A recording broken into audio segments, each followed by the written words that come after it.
সেই মানববন্ধন থেকে বিটিভি এবং তথ্য মন্ত্রণালয় এবং অন্তর্বর্তীকালীন সরকার সহ তাদেরকে একটা সময় দিয়েছিলাম যে এই সময়ের ভিতরে বাংলাদেশের রাষ্ট্রীয় গণমাধ্যম কিভাবে স্বৈরাচারের দূষণরা বসে আছে কাপটি মেরে, যতটাই স্বৈরাচারের দূষণ রয়েছে ওরা আজ হয়ে গেছে বিএনপি এবং জামাতের অত্যন্ত প্রেমিক এবং প্রেমিকা। 8 তারিখে যার জন্য মানববন্ধন করেছিলাম সে হলো মুন্সি ফরিদুজ্জামান। তো সেই মানববন্ধন থেকে দাবি উঠানোর পর সেই ফরিদুজ্জামানকে বিটিভি থেকে তার দায়িত্ব থেকে সরিয়ে দেওয়া হয়েছে। সেটা তখনকার সময়ে বিভিন্ন গণমাধ্যমে এসেছে, কিন্তু তার পরিপ্রেক্ষিতে আমাদের যে বিষয়টি তারা বিটিভি সহ সরকার বা তথ্য মন্ত্রণালয় সহ যাদের সাথে আলোচনা ছিল যে বিশেষ করে আজকে আমরা এখানে দাঁড়িয়েছি যে 5-6 জন স্বৈরাচারের দূষণ, এর মধ্যে এই 6টির লোক শুধু দূষণ নয়, ওরা হচ্ছে স্বৈরাচার মাফিয়া খুনি শেখ হাসিনার অত্যন্ত আস্থাভাজন এই 6 জন লোক, যারা বর্তমানে বিটিভিতে গাফটি মেরে বসে আছে, রং বদল করে, জার্সি বদল করে। শুধু তাই নয়, এই যে স্বৈরাচার যে দূষণরা এখানে রয়েছে যারা বিটিভিতে, বর্তমান অন্তর্বর্তীকালীন সরকারের অনেক ধরনের গুরুত্বপূর্ণ তথ্য, অনেক বিভিন্ন বিষয়ে এই দুষ্কৃতিকারীরা ভারতের শেখ হাসিনার হাতে তারা ফুলের টোপের মতন বাংলাদেশ বিরোধী ষড়যন্ত্র এই বিটিভিতে বসে এই দূষণরা ভারতে পৌঁছাইয়া দিচ্ছে। অত্যন্ত দুঃখ ও পরিতাপের বিষয়, আজকে যাদের বিরুদ্ধে কথা বলতে হচ্ছে, আমাদের তো এটা নিয়ে আজকে আন্দোলন করার কথা নয়।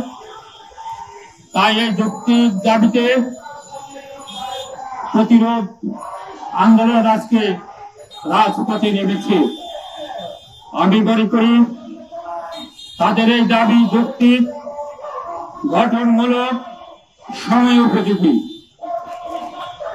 এখনো যারা পৃথিবীতে নিয়োজিত পেশিবাদের দোষকদের বিরুদ্ধে ব্যবস্থা গ্রহণ করেনি, আমি তাদের তীব্র নিন্দা জানাচ্ছি, প্রতিবাদ জানাচ্ছি, ধিক্কার জানাচ্ছি। আমরা জানি বাংলাদেশের প্রত্যন্ত অঞ্চলে পেশিবাদ বিরোধী আন্দোলন হয়েছে, কিন্তু সবচেয়ে বেশি আমাদের বন্ধু, আমাদের সহকর্মী, আমাদের ভাইয়েরা জীবন দিয়েছে রামপুরায় বিটিভির আশেপাশে 28 জন। এই আন্দোলনের বিরুদ্ধে পেশিবাদ তৎকালে বিটিভিতে বসে বসে শখ সাজিয়ে গুলি করে অত্যাচারের স্টিম রোলার চালিয়ে আমাদের বন্ধুদের হত্যা করেছে। আমরা সেটা এখনো বলিনি, বলি নাই, বলবো না। দুঃখজনক হলেও সত্য, অনেক তালুকদার এমন একজন লোক যে এই দেশের পেশাজীবী আন্দোলনের অন্যতম শীর্ষ নেতা, সিপাহসালার ঢাকা বিশ্ববিদ্যালয়ের সাবেক ভিসি এমাজউদ্দিন আহমেদের খুনি ইসলাহবাদন ছিলেন।